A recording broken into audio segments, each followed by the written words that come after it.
مولاي صل وسلم دائما أبدا على حبيبك خير الخلق كلهم. مولاي صل وسلم دائما أبدا على حبيبك.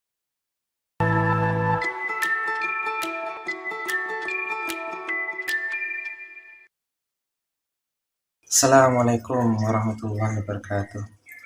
Saudaraku semua yang dirahmati oleh Allah, Rasulullah sampaikan dalam hadisnya bahwa manusia ketika hidup di dunia ini layaknya seperti seorang musafir yang dia safar, dia menempuh sebuah perjalanan, lalu dia beristirahat sejenak di bawah pohon dan dia melanjutkan perjalanannya kembali. Begitulah kehidupan manusia.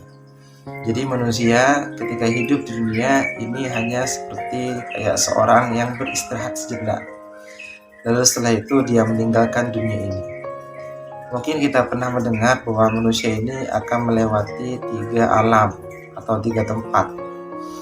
Yang pertama adalah alam kandungan, yang kedua adalah alam dunia, yang ketiga adalah alam akhirat. Jadi terminal pertama itu terminal kandungan, terminal yang kedua itu adalah terminal dunia, dan terminal yang ketiga adalah terminal akhirat. Dan terminal pertama alhamdulillah kita sudah lewati, dan sekarang kita sudah masuk ke terminal yang kedua, yaitu alam dunia.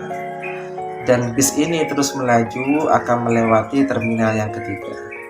Sedangkan kita nggak tahu kapan bis ini akan sampai ke terminal yang ketiga, yaitu alam akhirat. Kita juga nggak tahu kita sampai di terminal yang ketiga itu kapan. Sedangkan kita sekarang itu sedang beristirahat sejenak, seperti kata Rasulullah, beristirahat sejenak di bawah pohon, lalu kita melanjutkan perjalanan kembali. Kita di dunia ini hanya sebentar, sepintas, habis itu kita akan melanjutkan perjalanan kembali. Tapi Rasulullah juga sampaikan dalam hadisnya bahwa nikmat dunia itu nggak ada apa-apanya dibandingkan dengan nikmat akhirat. Beliau memberikan pengandaian, seandainya kalian celupkan telunjuk kalian ke dasar samudra, lalu coba angkatlah telunjuk kalian, apa yang kalian dapatkan? Yang kita dapatkan tentu hanya setetes air. Sedangkan nikmat akhirat itu seperti seluas samudra, air seluas samudra.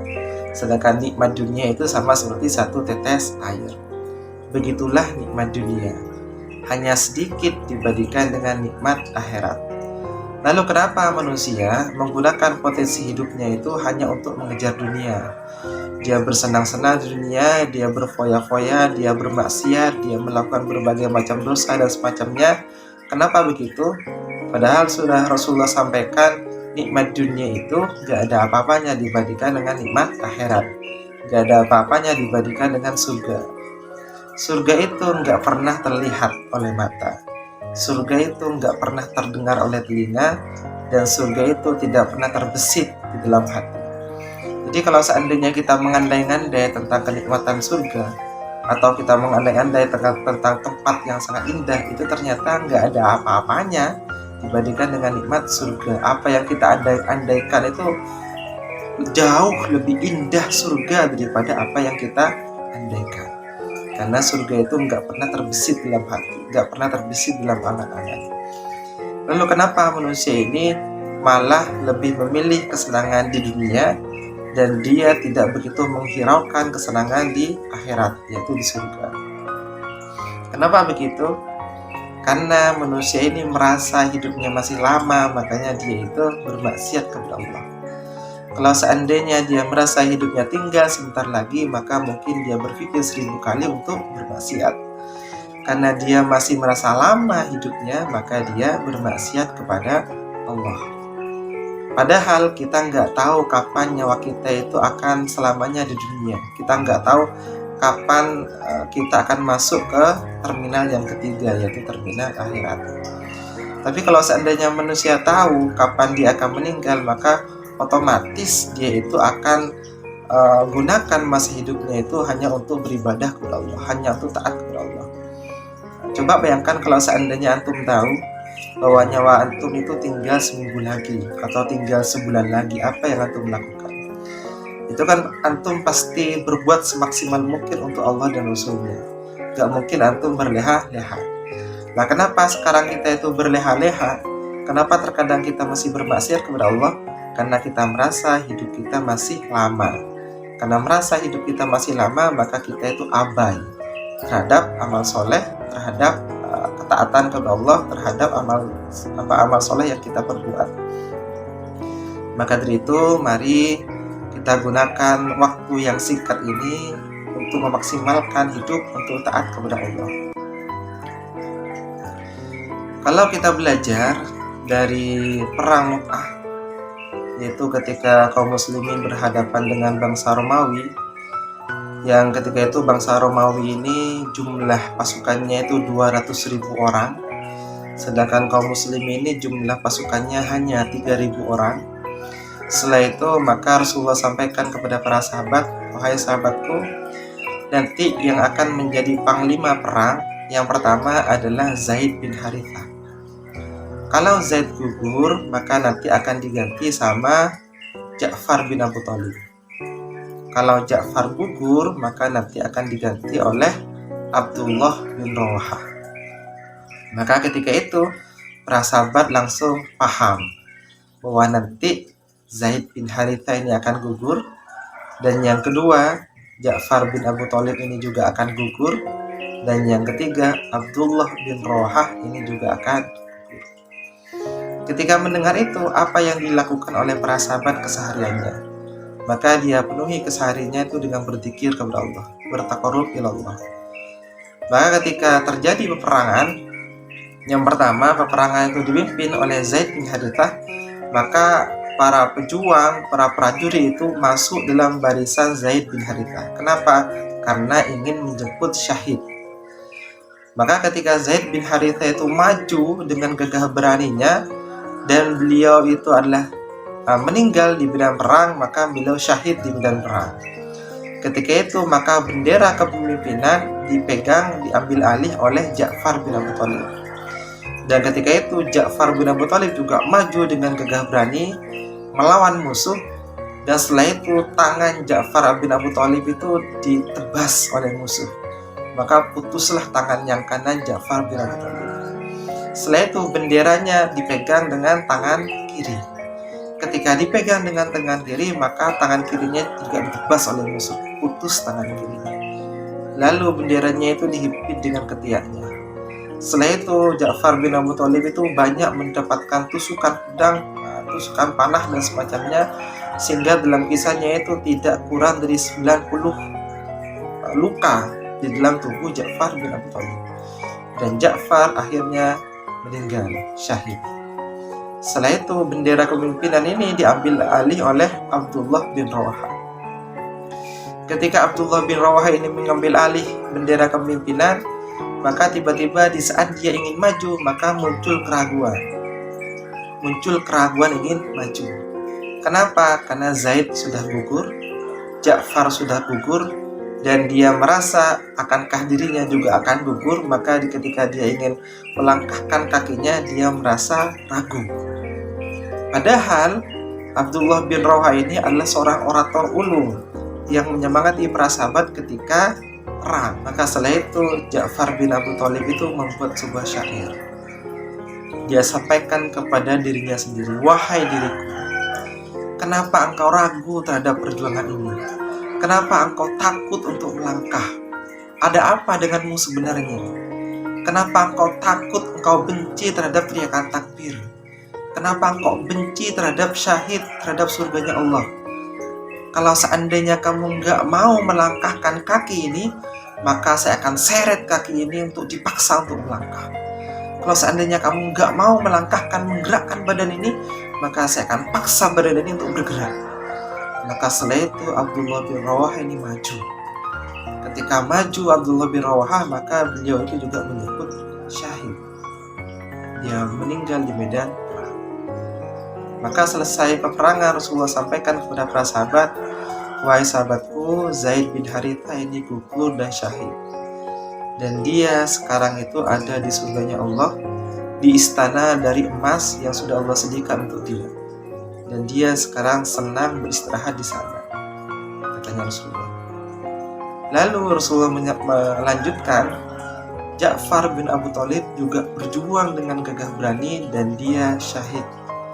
Dan dia meninggal dalam keadaan syahid.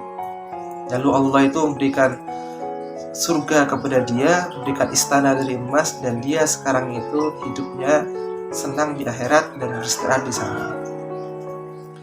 Dan dua tangannya itu Allah ganti dengan sayap. Maka Ja'far bin Abu Thalib itu bisa berkeliling di surga dengan sayapnya. Lalu Rasulullah ini terdiam. Terus para sahabat nanya, bagaimana Abdullah bin Rawahah, wahai Rasulullah? Lalu Rasulullah melanjutkan, Abdullah bin Rawahah ini juga berjuang dengan gagah berani. Dan Allah juga berikan surga kepada Abdullah bin Rawahah. Maka para sahabat ini merasa alhamdulillah. Merasa keraguannya itu sudah mulai hilang. Lalu Rasulullah sampaikan juga lanjutkan, Abdullah bin Rawahah ini istananya miring. Jadi dia dapat surga, dapat istana, tapi istananya miring. Lalu para sahabat ini menyangka, jangan-jangan Abdullah bin Rawahah ini ragu terhadap perjuangan ini, ragu untuk melangkah. Makanya dia itu mendapatkan istana yang miring. Akan tapi meskipun istananya Abdullah bin Rawahah ini miring, tapi itu surga gitu. Itu surga yang sangat indah. Jadi Abdullah bin Rawahah yang hidup bersama Rasulullah dan dia berjuang gitu, dia mendapatkan surga. Tapi karena ragu, maka surganya ini miring, istananya miring. Nah, bagaimana dengan kita? Apa yang sudah kita berbuat untuk agama Allah? Apa yang sudah kita berbuat untuk mendapatkan ridho Allah, untuk mendapatkan surganya Allah? Apa yang sudah kita berbuat? Kalau seandainya saya mengandai-andai gitu ya, mengandai-andai ketika Allah menghakimi kita semua, menghisap kita semua, amal perbuatan kita semua, mungkin pada saat itu berjajaran orang-orang di seluruh dunia, manusia-manusia di seluruh dunia. Di sana ada orang Palestina, ada orang Suriah, ada orang-orang Myanmar, Rohingya, dan semacamnya.